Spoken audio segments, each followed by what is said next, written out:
الذي لم يزل قائما دائما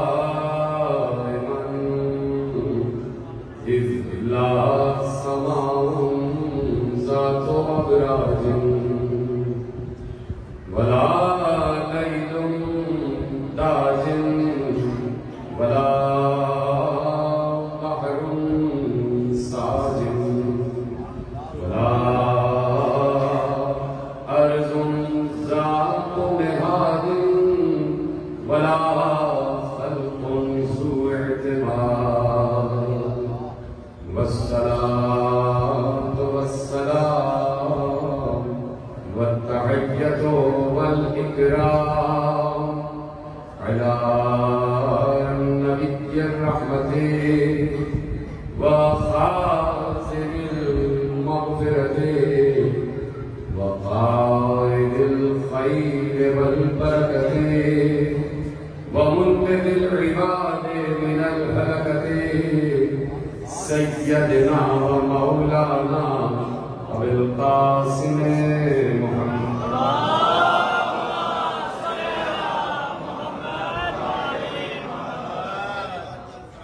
وأهل بيته الطيبين الطاهرين المعصومين المظلومين المنتقدين المنتجبين الذين أذهب الله عنهم الرجس وطهرهم تطهيرا.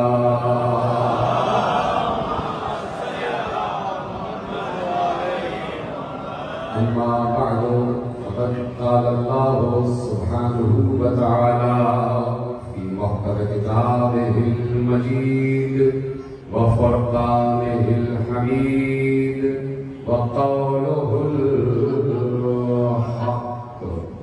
بسم الله الرحمن الرحيم.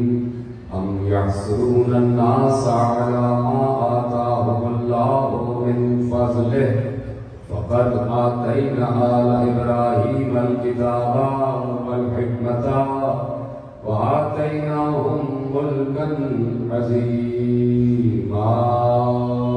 صلوات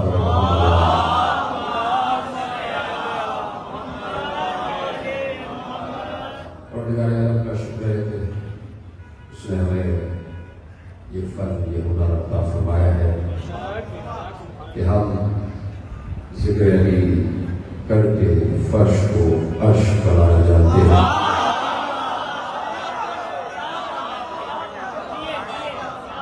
اور دنیا یہ جان لے کہ جہاں عرش ہو وہاں نہ کوئی وبا ہوتی ہے نہ بلا ہوتی ہے.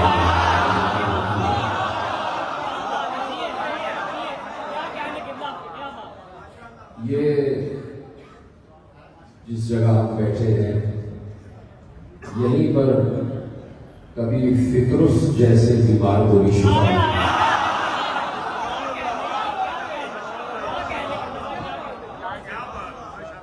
یہ عزا خانے ہی شفا خانے ہیں. اور یقیناً جہاں پر ذکر رحمان ہوتا ہے وہاں شیطان نہیں آتا. اور اگر کہیں کسی بیماری میں نجاست شامل ہے تو یہ بات بھی قرآن نے لکھ دی ہے کہ جہاں آل محمد ہے وہاں نجاست نہیں ہے.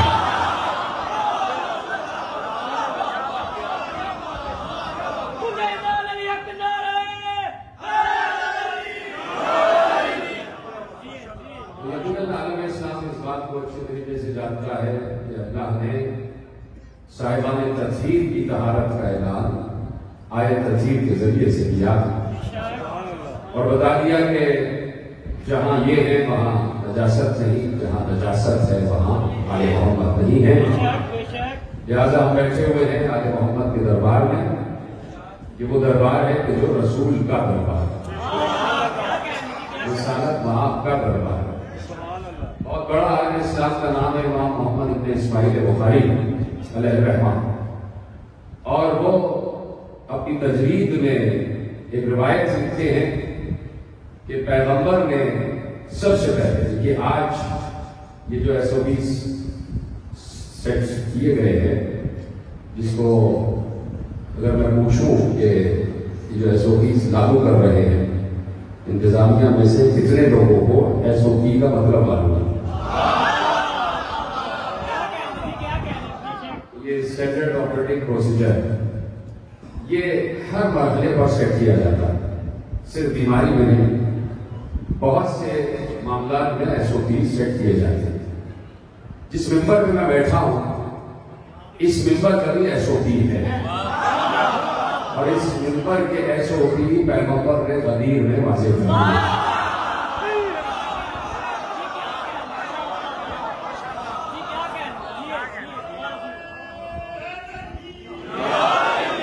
ممبر کا اسٹینڈرڈ آپریٹنگ پروسیجر ہے من کنت مولا فہو۔ اب یہ جو SOPs آج مغربی دنیا نے مقرر کیے ہیں، یہ نقل ہے ہمارے رسول۔ سب سے پہلے رسول نے SOPs معین کی۔ پیغمبر نے کہا کہ جہاں تعاون پھیل جائے تو وہاں کوئی باہر سے نہ جائے، اور جو وہاں ہے وہ یہاں سے باہر نہ جائے۔ پیغمبر نے کہا یہ جو آپ کو آج سوشل ڈسٹینس کی بات کہی جا رہی ہے کہ 6 فٹ کے فاصلے سے بیٹھو، یہ پیغمبر نے بتایا کہ جذام اور تعاون کے مریض سے ایک نیزے کے فاصلہ، یہ پیغمبر نے کہا جذام اور تعاون کا یہ متعدی امراض ہیں، انفیکشس ڈیزیز ہیں، یہ ایک سے دوسرے کو لگ جاتے ہیں۔ تو پیغمبر نے کہا کہ جو مجذوم ہے، جس کو جذام ہے، اس سے بھی دور رہو، اور جس کو تعاون ہے اس سے بھی دور رہو۔ اور کتنا دور رہو؟ کہ ایک نیزے کا فاصلہ، ایک نیزہ 6 فٹ کا ہی ہوگا۔ عادت ہوتا ہے، پیغمبر نے کہا کہ ایک نیزے کے فاصلے سے رہو۔ تو یہ تمام چیزیں پیغمبر بتا گئے۔ بات یہ ہے کہ جب سے رسول کو اپنے جیسا کہا جانے لگا تو مغربی دنیا نے اس طرف توجہ کرنا چھوڑ دی کہ ان جیسا ہے۔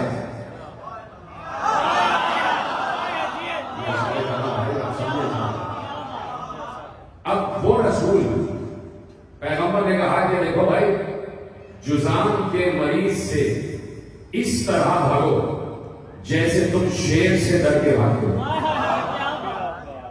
فروا من المجذوم کما تفروا من الاسد، کا جذام کے مریض سے ایسے بھاگو، دور بھاگو جیسے تم شیر سے دور بھاگتے ہو ڈر کر۔ بہت دنوں بعد کسی نے سوچا کہ پیغمبر نے یہ مثال شیر ہی کی کیوں دی کہ جذام کے مریض سے دور بھاگو جیسے تم شیر سے دور بھاگتے ہو، کوئی اور مثال دے سکتے تھے۔ تو جب بہت دنوں بعد الیکٹرانک مائکروسکوپ میں جذام کا جرثومہ دیکھا گیا تو اس کی شکل بالکل شیر جیسی۔ آپ دیکھیں نا آج کورونا کا جو آپ کو وائرس دکھایا جاتا ہے تو اس میں تاج بنا ہوا ہے، تاج نکلے ہوئے نا، تو ہر وائرس کی ایک شکل ہوتی ہے، تو جذام کے وائرس کی شکل شیر جیسی تھی۔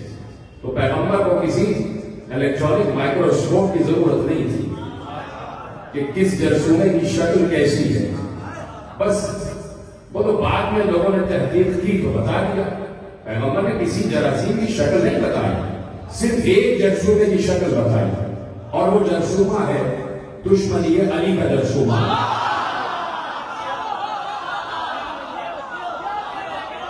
پیغمبر نے کہا دشمن علی کی شکل ہمیشہ مکروہ ہی ہو، اس کی شکل میں ہمیشہ بھٹکار ہی ہو۔ تو پیغمبر نے کہا مجذوم سے دور رہو۔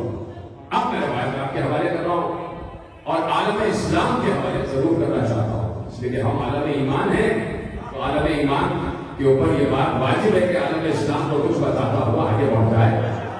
لکھا یہ ہے امام بخاری علیہ الرحمہ نے کہ پیغمبر اپنے حجرے میں بیٹھے ہوئے تھے اور پیغمبر کھانا کھا رہے تھے، ایسے میں دروازے پہ دستک ہوئی تو ایک شخص آیا ملنے کے لیے، اور وہ شخص وہ تھا کہ جسے جذام کا مرض ہوا تھا، اور پیغمبر نے کہا تھا کہ جذام کے مریض سے دور رہنا۔ جیسے ہی پتہ چلا وہ آ گیا اور پیغمبر نے دیکھا یہ مجذوم ہے، اس نے پیغمبر سے ہاتھ ملانے کے لیے ہاتھ آگے بڑھایا، پیغمبر نے ایسے اس سے ہاتھ ملایا۔ ہاتھ ملا کے کہا بیٹھ جاؤ اور اپنا کھایا ہوا کھانا کہا کھا لو. یہی سے پیغمبر نے بتا دیا کہ تم اور ہو ہم اور ہیں. تمہیں جراثیم لگ جاتے ہمیں نہیں لگتے. اور اگر کسی کو کوئی مرض لگ گیا ہے تو میرا بچا ہوا کھانا کھا لے, مرض دور ہو جائے گا. اسی بچے ہوئے کھانے کو ہم تبرک کہا کرتے ہیں.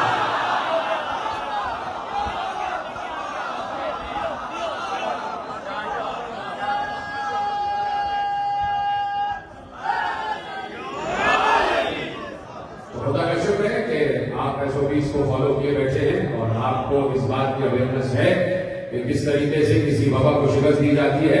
ابھی پڑھی لکھی قوم ہے تو ہمیں پتا ہے کہ کیسے ماسک پہننے ہیں.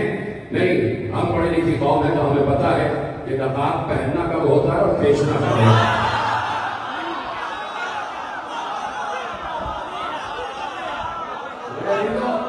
اللہ نے کہہ دیا, بہت مختصر بات ہے, 11 بجے مجھے ممبر چھوڑ دینا ہے, اس لیے کہ ظاہر سی بات ہے کہ انتظامیہ کے معاملات ہیں اور ہمیں انتظامیہ سے تعاون ضروری کرنا ہے. خدا سلامت رکھے انتظامیہ کے تمام افراد کو کہ اب اللہ نے کہہ دیا کہ اب یحسدون الناس علی ما آتاهم اللہ من فضلہ فقد آتینا آل ابراہیم الکتاب والحکمۃ وآتیناہم ملکا عظیما.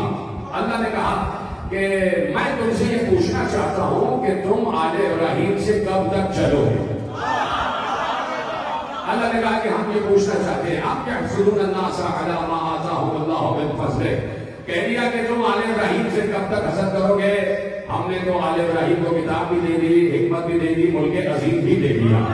اب کتاب وہ چیز ہے جو چھینی نہیں جا سکتی, حکمت وہ چیز ہے جو چھینی نہیں جا سکتی, ملک عظیم وہ چیز ہے جو چھینا نہیں جا سکتا. یہاں پر اللہ نے یہ نہیں کہا کہ ہم نے انہیں زمین دے دی ہے, ہم نے انہیں جائیداد دے دی ہے, ہم نے انہیں سواریاں دے دی ہیں, ہم نے انہیں کھیتیاں دے دی ہیں. پتا ہے کہ باغ پہ قبضہ ہو سکتا ہے, باغ پر قبضہ ہو سکتا ہے, کھیتی پر قبضہ ہو سکتا ہے, جائیداد پر قبضہ ہو سکتا ہے, اور اگر آج کی بات کروں تو گاڑیوں پر قبضہ ہو سکتا ہے, بنگلے پر قبضہ ہو سکتا ہے. لیکن اللہ کہہ رہا ہے کہ ہم نے انہیں کتاب دی ہے, ذرا کتاب کو چھین کر دکھاؤ. ہم نے انہیں ملک عظیم دیا ہے, ذرا ملک عظیم کو چھین کر دکھاؤ. ہم نے انہیں حکمت دی ہے تو ذرا حکمت کو چھین کر دکھاؤ. ہم نے آل ابراہیم کو کتاب, حکمت, ملک عظیم قیامت تک دے دیا ہے. نہ ان سے کتاب چھینی جا سکتی ہے, نہ ان سے حکمت چھینی جا سکتی ہے, نہ ان سے ملک عظیم چھینا جا سکتا ہے. اگر آج کسی سے پوچھا جائے کہ کیا آج آل ابراہیم ہے, سوال ہے عالم اسلام سے, کیا آج آل ابراہیم موجود ہے, تو کوئی اس کا جواب نہیں میں نہیں دے سکتا. کہنا پڑے گا کہ آج بھی آل ابراہیم موجود ہے. میں پوچھوں گا دلیل کیا ہے؟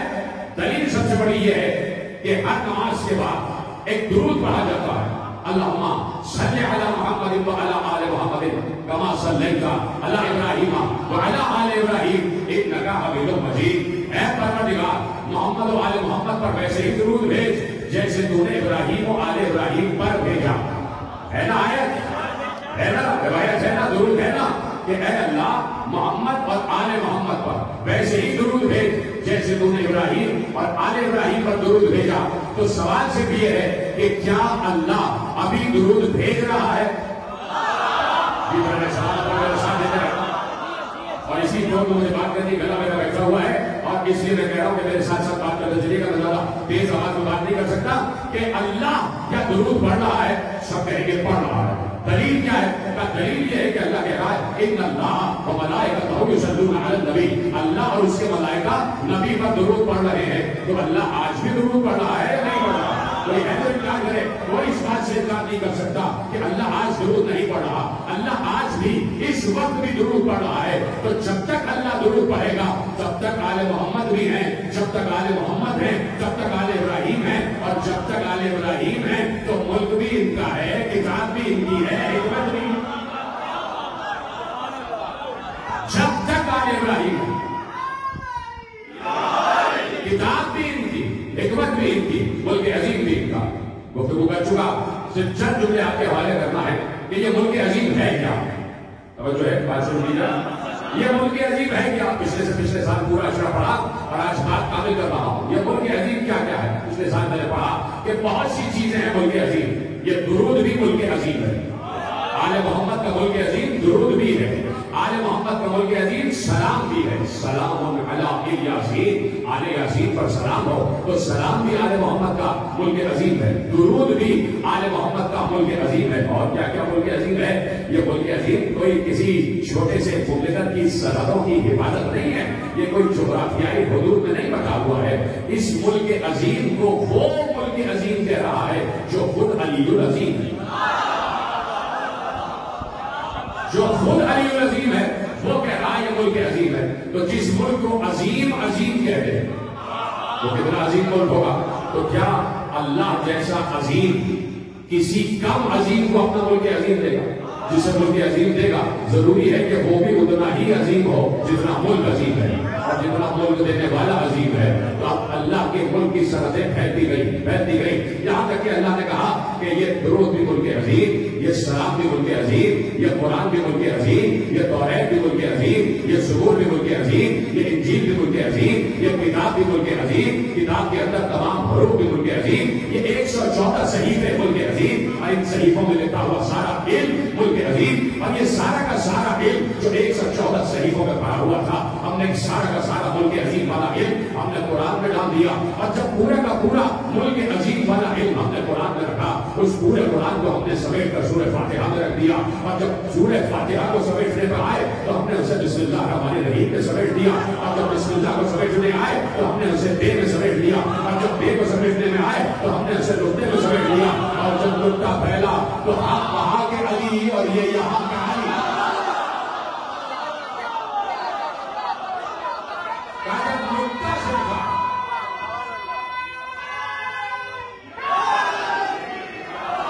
تو ہم وہاں کے علی یہ یہاں کا علی، آپ نے وہاں کا علم یہاں تک منتقل کر دیا، تو اب جو علم ہمارا وہی اس کا، اس لیے کہ ہمارا علم ملک عظیم ہے، اور جہاں ملک عظیم جائے گا وہاں ہمارا علم جائے گا۔ تو میرے عزیزوں یہی تک بات پہنچانا تھی کہ یہ سارے ملک عظیم، ایک ملک عظیم آپ کے حوالے کرتا ہوں، اور وہ ملک عظیم کیا ہے؟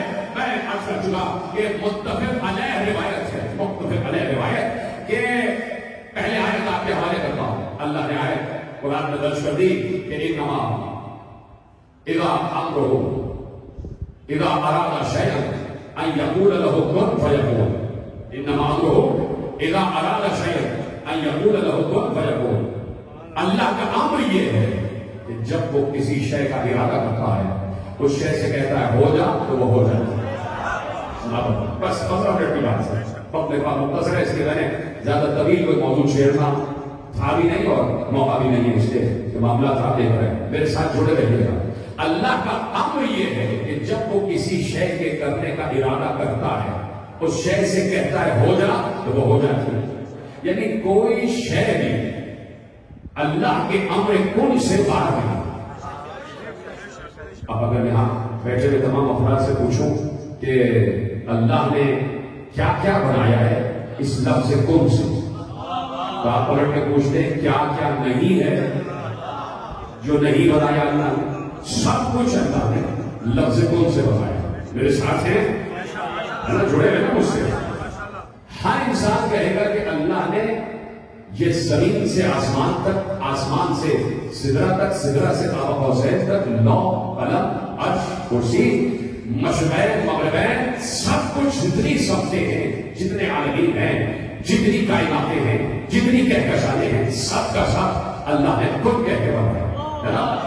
یہ فرش اللہ نے کن کہہ کے بنایا، فرش کے نیچے جو کچھ ہے اللہ نے کن کہہ کے بنایا، یہ ذات زمین اللہ نے کن کہہ کے بنایا، زمین کے اندر بسنے والی مخلوقات اللہ نے کن کہہ کے بنائی، اور مخلوقات کی جو غذا ہے اللہ نے کن کہہ کے بنائی۔ زمین کے اندر مخلوق کو زندہ رہنے کے لیے کون سی ہوا چاہیے اللہ نے کن کہہ کے بنایا۔ زمین کے اندر تہوں میں رہنے والی مخلوق کو کوئی بھی مشکل ہوتی ہے اللہ کن کہتا ہے مشکل حل ہو جاتی ہے۔ سمندر جتنے ہیں اللہ نے کن کہہ کے بنایا، ان میں جتنا پانی ہے اللہ نے کن کہہ کے بنایا، ان پانی میں جتنی مخلوقات ہے اللہ نے کن کہہ کے بنائی، ان مخلوقات کی جتنی غذا ہے اللہ نے کن کہہ کے بنائی، ان کی جو آواز ہے وہ کن کہہ کے سن دیتا ہے، ان کی جو مشکلات ہیں وہ کن کہہ کے حل کر دیتا ہے۔ زمین کے اوپر جو مخلوق آباد ہے اللہ نے کن کہہ کے بنائی، یہ جتنے انسان ہیں اللہ نے کن کہہ کے بنائے، یہ جتنے فرشتے ہیں اللہ نے کن کہہ کے بنائے، یہ جتنے انبیاء ہیں اللہ نے خود کہہ کے بنائے، یہ جتنے اوصیاء ہیں اللہ نے خود کہہ کے بنائے، یہ جتنے شہداء ہیں اللہ نے خود کہہ کے بنائے، جتنے صالحین ہیں اللہ نے خود کہہ کے بنائے، یہ جتنے صدیقین ہیں اللہ نے خود کہہ کے بنائے، اللہ نے خود کہہ کے بنائی، قلم اللہ نے خود کہہ کے بنایا، عرش اللہ نے خود کہہ کے بنایا، قلم اللہ نے خود کہہ کے بنایا، کرسی اللہ نے خود کہہ کے بنائی، یہ 7 آسمان اللہ نے خود کہہ کے بنائے، 7 آسمانوں کے درمیان جو فاصلہ ہے اللہ نے خود کہہ کے بنایا، ان فاصلوں کے درمیان جو مخلوق آباد ہے اللہ نے خود کہہ کے بنائی، ان مخلوقات کی جو زبان ہے اللہ نے خود کہہ کے براب دے دی، 7 آسمانوں سے جو اوپر ہے اللہ نے خود کہہ کے بنایا، جتنے حجابات ہیں اللہ نے خود کہہ کے بنائے، حجابات کی جتنی موٹائی ہے اللہ نے خود کہہ کے بنائی، سدرہ اللہ نے خود کہہ کے بنائے، جنت اللہ نے خود کہہ کے بنائے، جنتیں اللہ نے خود کہہ کے بنائی، جنت میں جتنے محلات ہیں اللہ نے خود کہہ کے بنائے، جنت میں جتنے قصر ہیں اللہ نے خود کہہ کے بنائے، جنت میں جتنے رہنے والے ہیں اللہ نے خود کہہ کے بنائے، جنت کی جتنی غذائیں ہیں اللہ نے خود کہہ کے بنائی، یہ جہنمیں اللہ نے خود کہہ کے بنا دی، سدرہ سے اوپر اللہ نے خود کہہ کے بنا دیا، جہاں تک کہ قاب قوسین تک اللہ نے خود کہہ کے بنا دیا، آدم اللہ نے خود کہہ کے بنایا، نوح اللہ نے خود کہہ کے بنایا، ابراہیم اللہ نے خود کہہ کے بنایا، موسیٰ اللہ نے خود کہہ کے بنایا، عیسیٰ اللہ نے خود کہہ کے بنایا، یہ جتنے انبیاء ہیں یہ سب کو اللہ نے خود کہہ کے بنایا، خلا اللہ نے خود کہہ کے بنائی، ہوا اللہ نے خود کہہ کے بنائی، بارش اللہ خود کہہ کے برساتا ہے، ہوا اللہ خود کہہ کے چلاتا ہے، یہ بادل خود کہہ کے اللہ بناتا ہے، نہیں ابھی بھی آپ نہیں پہنچے، مردے اللہ خود کہہ کے زندہ کرتا ہے، زندہ کرنا خود کہہ کے موٹا کرتا ہے، سورج نکالتا ہے خود کہہ کے نکالتا ہے، چاند نکالتا ہے خود کہہ کے نکالتا ہے، سورج ڈبو دیتا ہے خود کہہ کے ڈبوتا ہے، دوسرے دن پھر نکالتا ہے خود کہہ کے نکالتا ہے، کسی گھر پر ستارہ اترتا ہے خود کہہ کے اتر جاتا ہے، کوئی بندہ زندہ ہوتا ہے خود کہہ کے ہو جاتا ہے، کوئی زندہ ہوتا ہے خود کہہ کے ہو جاتا ہے، اتنے کام ہے تو خود کہہ کے کہہ رہا ہے، کوئی ہے جو انکار کر سکے جتنی فہرست میں نے بیان کی ہے، یہ سارے کام اللہ خود کہہ کے کرتا ہے یا نہیں؟ بولا ہاں یا نہیں؟ یہ سارے کام اللہ خود کہہ کے کرتا ہے، جتنے کام گنوائے سب ذہن میں رکھنا، اور سب ذہن میں رکھنے کے بعد اب روایت تمہارے حوالے کر رہا ہوں، روایت وہاں سے ابو ہریرہ نے لکھی اور یہاں سے ابو بصیر نے لکھی، یہ معصوم نے ارشاد فرمایا، متفق علیہ روایت ہے، سنیوں کیا بھی لکھی ہے، شیعوں کیا بھی لکھی ہے، کہ معصوم ارشاد فرماتے ہیں کہ اب اللہ نے حدیث قدسی میں ارشاد فرمایا کہ اے نبی میرے بندوں سے کہہ دو عبدی اطیعنی حتی اجعلک مثلی اقول لشیء کن فیکون تقول لشیء کن فیکون، اے میرے بندے تو میری اطاعت کا حق ادا کر دے، تو میری ایسی اطاعت کر، ایسی اطاعت کر یہاں تک کہ میں تجھے اپنے جیسا بنا لوں، ایسی اطاعت کر یہاں تک کہ میں تجھے اپنے جیسا بنا لوں، اور اپنے جیسا ایسے بناؤں گا کہ میری ایک صفت ہے، جب میں کسی شے سے کہتا ہوں کر تو وہ ہو جاتی ہے، اور جب میں تجھے اپنے جیسا بناؤں گا تو تو بھی کہے گا کر اور ہوتا چلا جائے گا۔ حدیث متفق علیہ ہے، اللہ کہہ رہا ہے تم میرے جیسے بن جاؤ، میں تمہیں اپنے جیسا بنا دوں گا، تم میری اطاعت کرو، میں تمہیں اپنی صفت دے دوں گا، میں ہر شے کو کن کہہ کے بناتا ہوں، تم میری اطاعت کرو گے تو تم بھی ہر شے کو کن کہہ کے بناؤ گے۔ سوال عالم اسلام سے یہی ہے، اور بات یہی پر ختم ہو جائے گی، سوال عالم اسلام سے یہی ہے کہ اللہ اپنے وعدے کو پورا کرتا ہے یا نہیں کرتا؟ سب کہہ کے کرتا ہے، تو جب بندہ اپنے وعدے کو پورا کرے، اور کوئی ایک بندہ تصور کرو کہ جس نے اللہ کی ویسی اطاعت کی ہو جیسے اللہ چاہتا ہے، ویسے ہی اٹھا ہو جیسے چاہتا ہے، ویسے ہی بیٹھا ہو جیسے اللہ چاہتا ہے، ویسے ہی کھاتا ہو جیسے اللہ چاہتا ہے، ویسے ہی پیتا ہو جیسے اللہ چاہتا ہے، ویسے ہی بولتا ہو جیسے اللہ چاہتا ہے، ویسے ہی خاموش رہتا ہو جیسے اللہ چاہتا ہے، ویسے ہی سوتا ہو جیسے اللہ چاہتا ہے، ویسے ہی کروٹ لیتا ہو جیسے اللہ چاہتا ہے، ویسے ہی دسترخوان پر بیٹھے جیسے اللہ چاہتا ہے، ویسے ہی مسافرہ کرے جیسے اللہ چاہتا ہے، ویسے ہی منافع کرے جیسے اللہ چاہتا ہے، ویسے ہی سفر کرے جیسے اللہ چاہتا ہے، ویسے ہی چلے جیسے اللہ چاہتا ہے، وہی رفتار ہو جیسے اللہ چاہتا ہے، وہی گفتار ہو جیسے اللہ چاہتا ہے، وہی کردار ہو جیسے اللہ چاہتا ہے، وہی سیرت ہو جیسے اللہ چاہتا ہے، وہی اخلاق ہو جیسے اللہ چاہتا ہے، وہی نماز ہو جیسے اللہ چاہتا ہے، وہی روزہ ہو جیسے اللہ چاہتا ہے، وہی حج ہو جیسے اللہ چاہتا ہے، وہی حکم اللہ ہو جیسے اللہ چاہتا ہے، وہی حکم جلال ہو جیسے اللہ چاہتا ہے، یہاں تک کہ اس کا سانس لینا بھی ویسا ہی ہو جیسے اللہ چاہتا ہے، اور جب سارا کام وہ اللہ والا کرے تو ملک کے اس کا حق ہے کہ اللہ سے کہے پروردگار جیسے تو نے چاہا ویسا کا بن گیا، اب ذرا تو اپنا وعدہ پورا کر، تو اللہ وعدہ پورا کرے گا نا، اللہ کہے گا لے میں نے تجھے کون کا مالک بنا دیا، اب جو بھی کون کا مالک بن جائے وہ چاہے تو زمین بنا لے، آسمان بنا لے، عیسیٰ بنا لے، آدم بنا لے،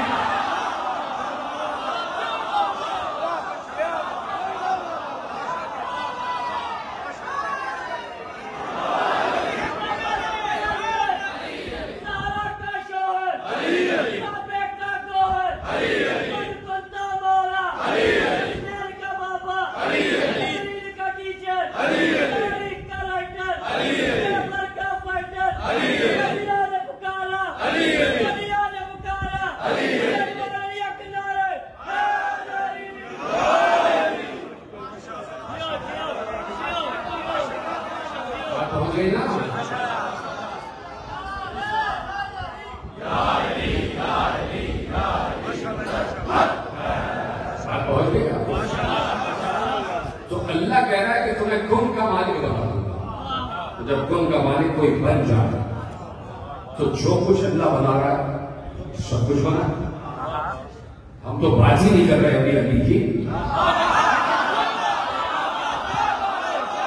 ہم تو ابھی بازی نہیں کر رہے علی اور نبی کی. ہم تو ایک انسان کی بات کر رہے ہیں کہ وہ اللہ جیسا چاہتا ہے ویسا بنے. جب وہ ویسا بن جائے تو اللہ کا یہ واجب ہے کہ اسے کن کا مالک بنا. اور جب اللہ کن کا مالک بنا دے تو جو چیزیں اللہ بنا رہا ہے یہ بنا لے گا. آسمان چاہے جتنے بنا دے, جتنی چاہے زمینیں بنا دے, دنیا بنا دے, کائنات بنا دے, انسان بنا دے, جن بنا دے. تو جب اتنے سارے کام تم جیسا بندہ اطاعت کر کے کر سکتا ہے تو علی اور نبی تو تم سے بہت غلط ہے. کیا علی خود کہہ کے مردہ زندہ نہیں کر سکتا؟ کیا علی خود کہہ کے ڈوبا ہوا سورج واپس نہیں بنا سکتا؟ کیا علی اتنے بڑے سورج جیسے ستارے کو چھوٹا سا بنا کے کسی در پر نہیں اتار سکتا؟ کیا علی کا بیٹا حسن مرد کو عورت, عورت کو مرد نہیں بنا سکتا؟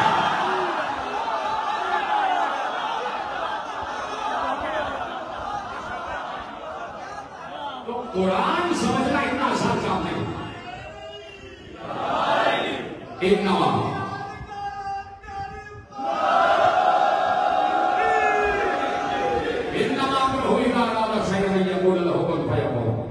اللہ کا کام یہ ہے کہ کسی شے کا ارادہ کرتا اسے کہتا ہو جاتا وہ ہو جاتا.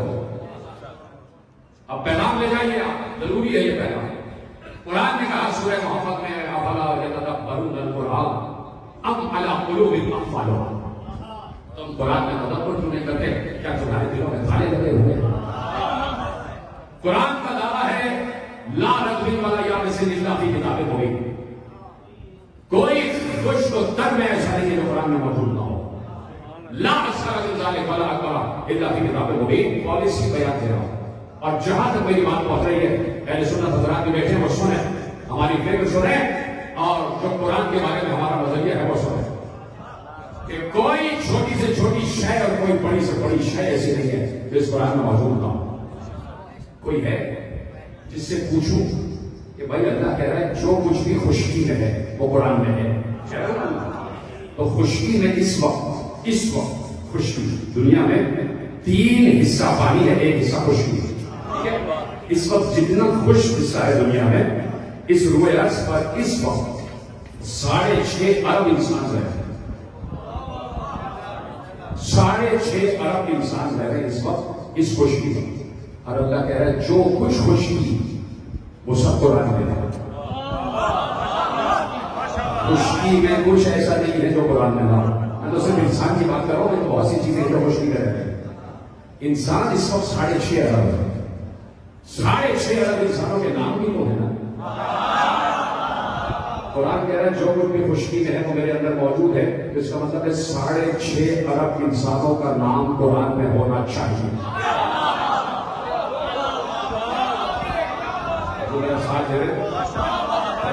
سنجیدہ باتیں بھی سن لیا کرو, لطیفے سنیے, گالی گفتہ سنیے, اس سے پہلے ذرا سیریس بات بھی سن لو, میرا ساتھ دو. کہ قرآن کہہ رہا ہے کہ خشکی میں جو کچھ ہے وہ سارا میرے دامن میں موجود ہے. تو خشکی میں انسان رہے گا اس وقت, تو 6.5 ارب انسانوں کا تذکرہ قرآن میں ہے. نہ کسی ملا سے پوچھو کہ تم ہماری بات کو چھوڑو, ہمیں تو تم کافر کہتے ہو, ذرا اپنا نام تو دکھاؤ.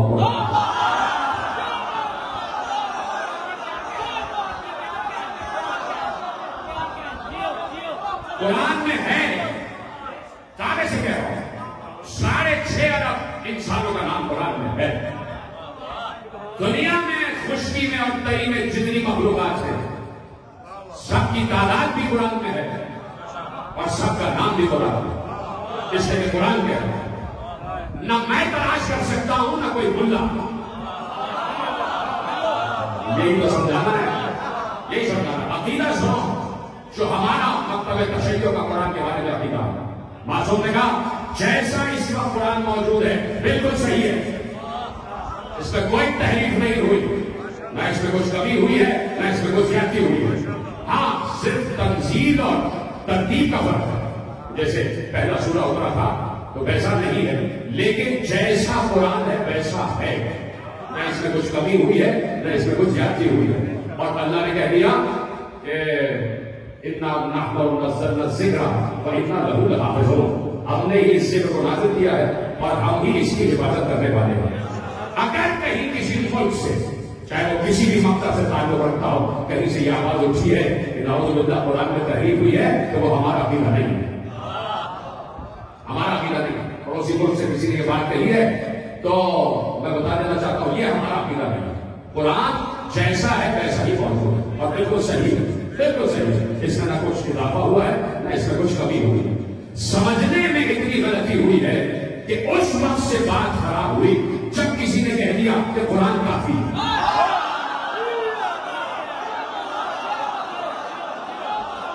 جب اپنی عقل سے سمجھنے کی کوشش کرو گے تو قرآن تم سے بات نہیں کرے گا، قرآن تمہاری سمجھ میں نہیں آئے گا۔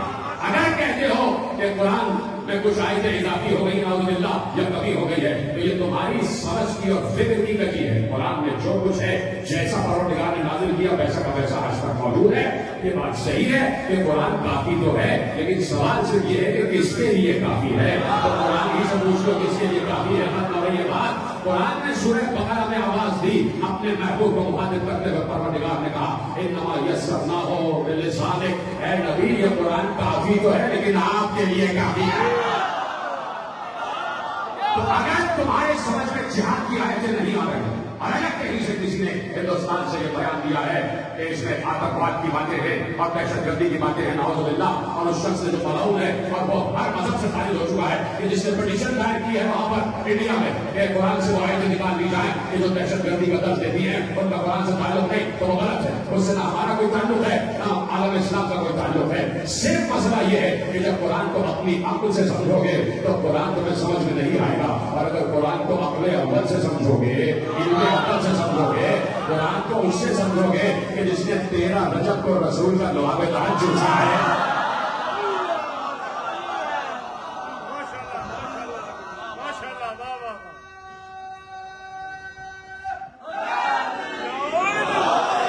قرآن کو وارث قرآن سے سمجھو۔ رسول اللہ نے قرآن کو لاوارث نہیں چھوڑا، اس لیے قرآن نے کہہ دیا کہ ثم اورثنا الکتاب الذین اصطفینا من عبادنا، ہم نے اپنی کتاب کا وارث بنایا، ہم نے لاوارث نہیں چھوڑا، اور ہماری کتاب کا وارث ہمارے مصطفیٰ بندے، ایک نہیں مصطفیٰ بندے، یعنی کچھ مصطفیٰ جیسے اور بھی مصطفیٰ وہ ہماری کتاب کے وارث ہیں۔ تو جب تک کتاب رہے گی تب تک وارث رہے گا، اور جب تک وارث رہے گا تو امت کا فریضہ ہے کہ وارث سے رابطہ کرے گا۔ اور محمد جیسے مصطفیٰ جیسے تلاش کرنا اتنا مشکل کام نہیں ہے۔ خود پیغمبر نے مسجد نبوی کے ممبر پر بیٹھ کر کہہ دیا تھا اے اصحاب یہ یاد رکھنا ہمارا پہلا بھی محمد ہے، اوسط بھی محمد ہے، آخر بھی محمد ہے، ہم سب کے سب محمد، جس سے جانا قرآن کی تفسیر دے لینا۔ تو دربار کھلا ہوا ہے، ذکر وارث قرآن کا ہو رہا ہے اور ذکر حفاظت قرآن کا ہو رہا ہے۔ یہ مہینہ جتنے مہینے ذکر آل محمد کے چلتے ہیں یہ سب کے سب ذکر قرآن کے مہینے، یہ سب کے سب وراثت قرآن کے مہینے۔ کوئی ہے جو اس بات کی طرف اشارہ کر کے بتایا کہ پیغمبر تو کہہ گئے کہ اللہ ہے، پیغمبر تو کہہ گئے کہ اللہ ہے، ثابت حسین نے دیا کہ اللہ ہے، اس کے علاوہ کوئی جواب نہیں۔ پیغمبر نے بتا کو دیا کہ اللہ ہے، ثابت حسین نے کیا کہ اللہ ہے، وقت میرے پاس ختم ہو گیا۔ حسین نے ثابت کیا کہ اللہ ہے، اور کیسے ثابت کیا؟ ایسے ثابت کیا کہ جو نہیں ہوتا اس کے لیے گھر کو چھوڑا نہیں، میں اپنے نانا کی قبر کو چھوڑ کر جا رہا ہوں، اس کے لیے اللہ کے لیے وہ ہے، میں اسے حقیقت کی آنکھ سے دیکھ رہا ہوں۔ تو نے میرا ایک سر مانگا ہے، میں تیاری کے ساتھ 72 سر لے کر آ رہا ہوں، اور جو وہ آپ کی آواز بلند ہو جائے، انہیں کی سداؤں میں دعا بھی مانگتے رہو کہ پروردگار اسماعیل کی وبا سے اور بلا سے سب کو محفوظ رکھے، یہ ذکر حسین ایسے ہی جاری اور ساری رہے۔ تب وہ یہ بات آ گئی 27 رجب کی شام، 27 رجب کی شام کیا آئی، کبھی قیامت کی شام آئی۔ عجیب بات ہے، نانا اور نواسے، عجیب رمز ہے۔ 27 رجب کو نانا نے عرش کو معلّہ بنایا اور 28 رجب کو نواسا کربلا کو معلّہ بنا دیا۔ نانا اور نواسے میں عجیب معاہدہ ہے۔ شام ہو گئی، حسین کی طرف پیغام آ گیا کہ ولید لوگ نے بلایا ہے۔ جانے لگے، بہن نے دیکھا بھائی تنہا جا رہا ہے، آواز دی اور محمد دیکھو مامو جا رہا ہے، اور محمد جلدی سے باہر آیا، کمر پر سے مامو کے ساتھ کھڑے ہو گئے۔ یہ آواز بیوی ام لیلا کے کان میں پہنچی، جیسے سنا کہ حسین جا رہے فوراً علی اکبر دیکھو بابا جا رہے۔ علی اکبر بھی ساتھ آ گئے، میں فرما نے سنا اور ان کا قاسم دیکھو چچا جا رہا ہے، قاسم بھی ساتھ آ گئے۔ بس ابھی دروازے پر پہنچے ہی تھے، اس وقت دروازے پر گزرا تھا قلم،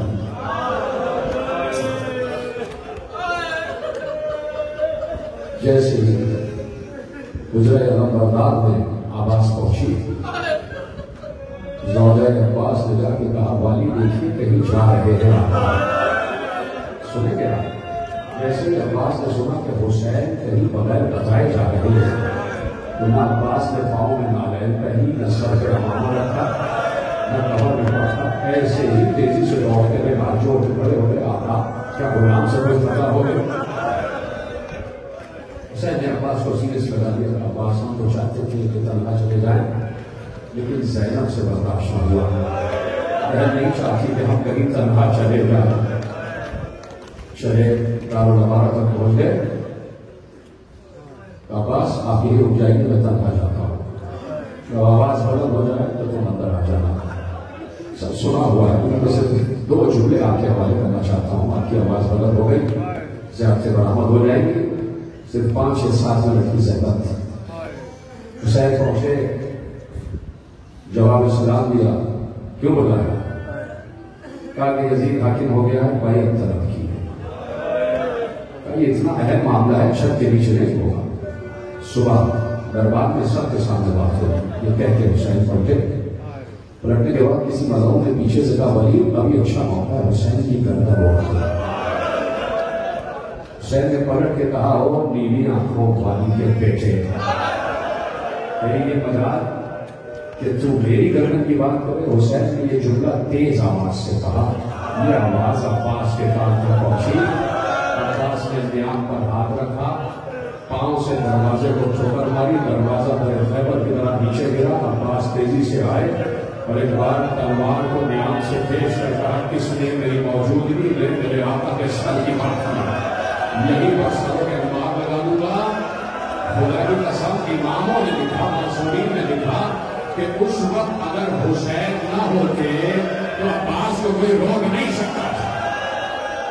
حسین نے عباس کے سینے سے ہاتھ رکھ دیا، عباس چھت کے نیچے لکڑی کا چلے جاؤ، ان سے بعد میں بات ہوگی، عباس رک جاؤ۔ کیسے عباس رکے یہ عباس ہی جانتے تھے، نہ معلوم کیسے عباس نے تلوار کو نیام میں واپس رکھا۔ حسین آگے آگے، عباس پیچھے پیچھے، اور حسین کے بچے بھتیجے حسین کے دائیں بائیں جا رہے تھے۔ آہستہ آہستہ چلتے ہوئے حسین اپنے گھر کی طرف جا رہے تھے۔ حسین نے محسوس کیا عباس پیچھے پیچھے آ رہے، لیکن عباس کی گردن جھکی ہوئی ہے۔ حسین نے پیچھے مڑ کے دیکھا عباس خاموش ہے۔ حسین سے برداشت نہ ہوا، ایک بار ایسے ہوئے، عباس کی گردن میں ہاتھ ڈالا اور عباس کے رخسار کو اپنے رخسار سے ملا کر کہا بھیا ناراض ہو، بھیا خاموش کیوں ہو؟ جیسے ہی حسین کی نگاہ عباس کے چہرے پر پڑی، دیکھا عباس کی آنکھوں سے آنسو بہ رہے تھے۔ معمولی جملہ نہیں تھا، عباس اگر رو جائے تو سوچو عباس کا کیا گزر رہی ہے۔ اور بھیا کیوں رو رہے ہو؟ کہا آقا صرف اس بات پر رو رہا ہوں کہ اگر میں گھر میں گیا اور آقا زادی زینب کو پتہ چلا کہ میرے ہوتے ہوئے آپ کے سر کی بات ہو گئی، میرے ہوتے ہوئے آپ کے سر کی بات ہو گئی، تو آقا زادی کو کیا جواب دوں گا؟ تو ہاتھ جوڑ کر عباس کے خدمت میں جملہ کہہ رہا کہ آقا آج آپ کو یہ برداشت نہیں ہے کہ حسین کی گردن کی بات ہو جائے، ارے زینب تو 70 قدم سے دیکھ رہی ہو، اجرکم اللہ، زینب کو 70 قدم سے دیکھ رہی ہوگی، تیاری شروع ہو گئی، بہن زینب مدینہ رہنے کے قابل نہ رہا، صبح مدینہ چھوڑنا ہے، کہ بھیا آخری سلام، نانا کو آخری سلام، نانا کی قبر کو سلام کرنا چاہتی ہوں، چلے یہ بہن بھائی قبر رسول پر آ گئے، رخسار رکھ دیا قبر رسول پر، حسین اتنا ہوئے کہ ہچکیاں بڑھ گئی حسین، ہچکیاں بڑھی تو حسین کو بخش آ گیا، بخش کے دیکھتا کہ نانا رسول اللہ سامنے سے آ رہے ہیں، سر پر امامہ نہیں ہے، حسین کھڑے ہو گئے، نانا کو سلام کیا، کہا کہ نانا مدینہ رہنے کے قابل نہ رہا، رسول نے کہا حسین وعدہ پورا کرنے کا وقت آ گیا ہے، سنیں یہ جملہ، 2 جملے رسول نے غشی کے عالم میں حسین سے کہے، حسین اللہ چاہتا ہے کہ تمہیں اپنی راہ میں شہید دیکھے، یہ جملہ تو وجود نہیں ہے، شہادت تو بڑی بات نہیں ہے نا، حسین نے گردن جھکائی، لیکن دوسرے جملے پر حسین چیخ مار کے رو دیے کہ رسول نے کہا سننا اور چادر زہرا کا واسطہ ہے، ہائے ضرور کہہ دینا، اور اگر ہو سکے تو سینے پہ ہاتھ ضرور مار دینا۔ دوسرا جملہ رسول نے کہا کہ اللہ چاہتا ہے کہ زینب کو اسیر دیکھے،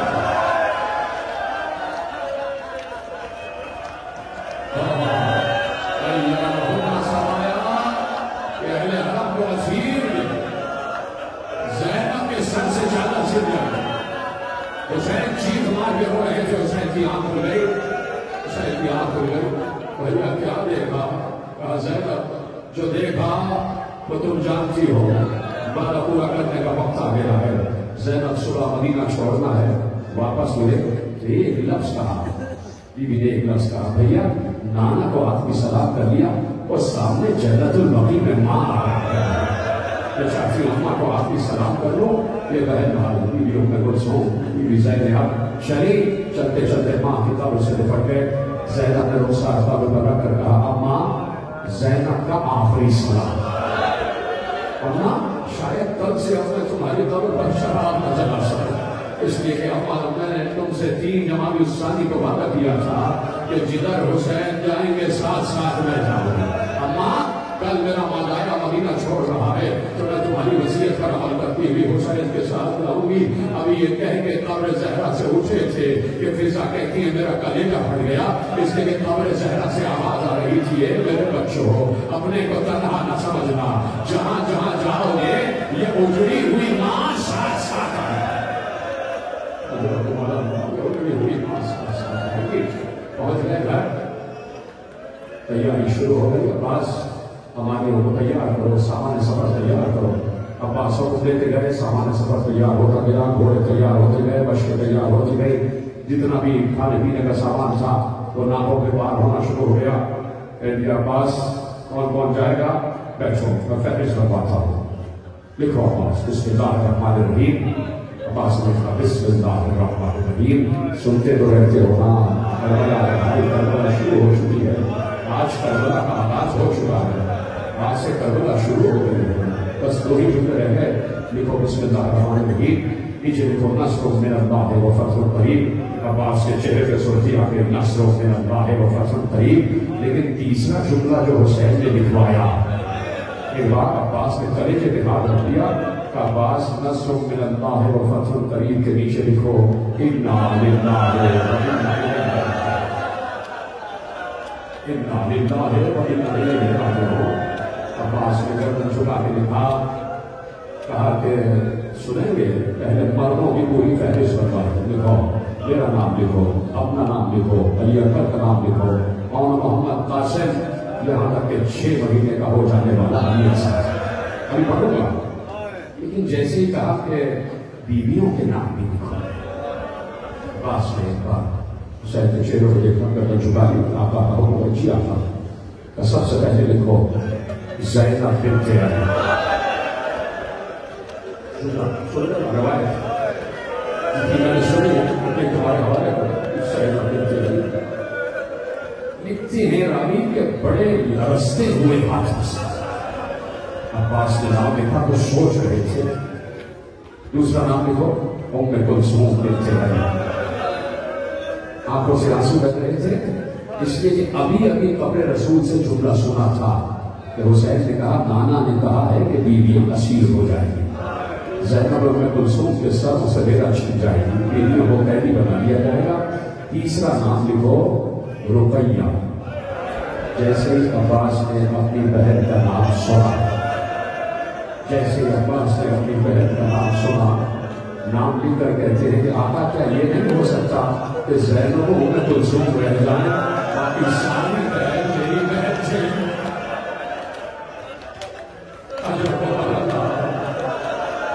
ایسے ہو رہا ہو یہی آتے ہو رہے۔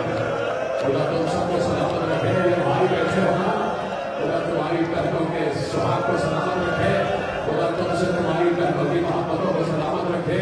نوجوانوں ویڈیو اس لیے شروع کر دو، یار ایک بھائی اپنی بہن سے جدا ہو رہا ہے، آج علی اکبر شہرا کو چھوڑ کر جا رہا ہے، شہرا کو چھوڑ کر جا رہا ہے۔ کبھی یہ ہو سکتا ہے کہ تم کبھی جاؤ گھر سے تو کسی بیٹی کو گھر پر چھوڑ جاؤ تو بیٹی تنہا رہ نہیں پاتی، بیٹی تنہا رہ نہیں پاتی، اور یہاں پر حسین اپنی بیٹی کو تنہا چھوڑ کر جا رہے ہیں۔ انڈیا میں سب سے رخصت ہو گئے، آخر میں رخصت ہونے کے لیے سہرا کے پاس آ گئے۔ سہرا جا رہے ہیں، بابا کیا میں اس قابل نہیں ہوں کہ آپ کے ساتھ جا سکوں؟ کیا میرا نام فہرست میں نہیں ہے؟ سنیں گے سہرا صرف شہادت پر بھی واقعہ ختم نہیں ہوگا، سہرا سروں سے ودا بھی چھلے گی، بازوؤں میں رسیاں بھی باندھی جائیں گی۔ اشارہ ہی سمجھ لینا کہ سہرا میں اس لیے نہیں چاہتا کہ تم جاؤ، اس لیے کہ تمہاری شکل میری ماں فاطمہ زہرا سے تمہاری شکل ماں زہرا سے ملتی ہے۔ سہرا کے بازو پر سورہ فاتحہ پڑھی، رب کیا کہ سہرا تمہیں طبع لرزہ چڑھی ہوئی ہے، ہم چاہتے ہیں کہ تم گھر میں آرام کرو۔ خدا کی قسم عجیب جملہ لکھا لکھنے والے نے کہا کہ سہرا کو چھو کے، دیکھیے کوئی کہتا ہے کہ سہرا کو ساتھ لے گئے تھے، کوئی کہتا ہے سہرا کو چھوڑ گئے تھے، لیکن جنہوں نے لکھا ہے نا کہ سہرا کو چھوڑ گئے تھے، اس کی سب سے بڑی دلیل یہ لکھی ہے کہ واقعاً سہرا کو چھوڑ گئے تھے۔ کیوں؟ اس لیے کہ کبھی بھی ام البنین رہ نہیں سکتی تھی، ام البنین رہی ہی سہرا کی وجہ سے۔ اگر سہرا کو نہ چھوڑنا ہوتا تو کبھی بھی ام البنین حسین کا ساتھ نہ چھوڑتی، ام البنین بھی ساتھ جاتی۔ سہرا کو چھوڑا ہے تو ام البنین کو سہرا کی حفاظت کے لیے چھوڑ دیا، سہرا کی سرپرستی کے لیے چھوڑ دیا۔ تیاریاں شروع ہو گئی، جانے لگے۔ سہرا نے کہا بابا خدا حافظ، بابا تمہارا آخری سلام۔ ایک ایک ہماری تیار ہو گئی، ایک ایک ہماری اوپر بیویاں بیٹھتی چلی گئی۔ راوی کہتا ہے کہ جیسے جیسے بیویاں باہر آتی گئی، ہر بیوی کا وارث اسے سوار کراتا گیا۔ ام لیلہ کو علی اکبر نے سوار کرا دیا، ام فروا کو قاسم نے سوار کرا دیا، ام کلثوم کو عباس نے سوار کرا دیا۔ اچانک حسین کرسی پر بیٹھے تھے کہ کچھ کنیزیں دوڑتی ہوئی آئی، حسین کے کان میں کچھ کہا، حسین کھڑے ہو گئے، عباس کی طرف اشارہ کیا، عباس بھی آ گئے، علی اکبر بھی آ گئے، قاسم بھی آ گئے، اور محمد بھی آ گئے۔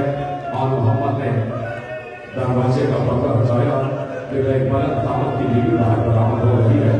حسین نے بیوی کا شانہ پکڑا، قاسم ساتھ ساتھ سے، علی اکبر آگے بڑھے، علی اکبر نے ہماری کا پردہ ہٹایا، عباس کو ضرور ہو کے بیٹھ گئے۔ حسین نے چاہا کہ اس بیوی کو سوار کرائے۔ راوی نے کہا ہر بیوی ایسے ہی سوار ہو رہی ہے، کون ہے؟ کہا یہ علی کی بیٹی زینب کی سوار ہے، یہ علی کی بیٹی زینب سوار ہو رہی ہے۔ جملہ آپ دیکھے جا رہا ہوں جو روایت میں لکھا ہے، جیسے ہی حسین نے زینب کو ہماری میں سوار کرانا چاہا، سیدھے آپ کے جملہ سنا، زینب نے کہا بھیا میں چاہتی ہوں تم نہ سوار کراؤ۔ سن لگے رہی ہو، بھیا میں چاہتی ہوں تم نہ سوار کراؤ، نہ عباس سوار کرائیں، نہ علی اکبر سوار کرائیں، نہ قاسم سوار کرائیں، نہ اور محمد سوار کرائیں۔ حسین سے روتے دیکھا تو کون سوار کرائے؟ کہا بھیا جو مجھے 11 محرم کو سوار کرائے، جو مجھے 11 محرم کو سوار کرائے وہی مجھے آج سوار کرائے۔ تو آپ سینے پہ ہاتھ مار کے جملہ سنا۔ ایک بار حسین نے آواز دی، سید سجاد،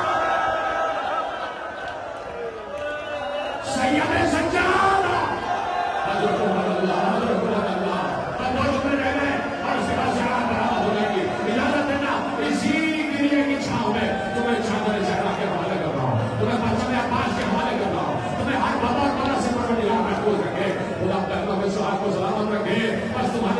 چکا، اب تمہارا کام ہے ہائے حسین کہتے رہنا. ایک ایک سواری جاتی رہی، ایک ایک سواری جاتی رہی. سغرا دروازے میں آگے کھڑی ہو گئی. نانی سے پوچھا نانی یہ کس کی ہماری جا رہی ہے؟ کہا زینب جا رہی ہے. سغرا نے کہا وہ بھی اماں خدا حافظ. کہا یہ کس کی ہماری ہے؟ کہا میں کو چھوڑا. وہ بھی اماں خدا حافظ. کہا نانی یہ کس کی ہماری؟ کہا یہ جا رہی ہے فروا. کہا خدا حافظ. ایک ایک ہماری جاتی گئی. سغرا نے کہا خدا حافظ، الوداع الوداع. اس کے بعد مردوں کے گھوڑے جانا شروع ہوئے. نانی یہ کس کی سواری ہے؟ کہا تمہارا چچا عباس جا رہا ہے. سغرا نے کہا خدا حافظ چچا. یہ کون جا رہا ہے؟ کہا قاسم جا رہے ہیں. کہا قاسم بھیا خدا حافظ. یہ کون جا رہے ہیں؟ کہا آل محمد جا رہے ہیں. کہا آل محمد خدا حافظ. یہ کون جا رہا ہے؟ کہا تمہارا بابا حسین جا رہا ہے.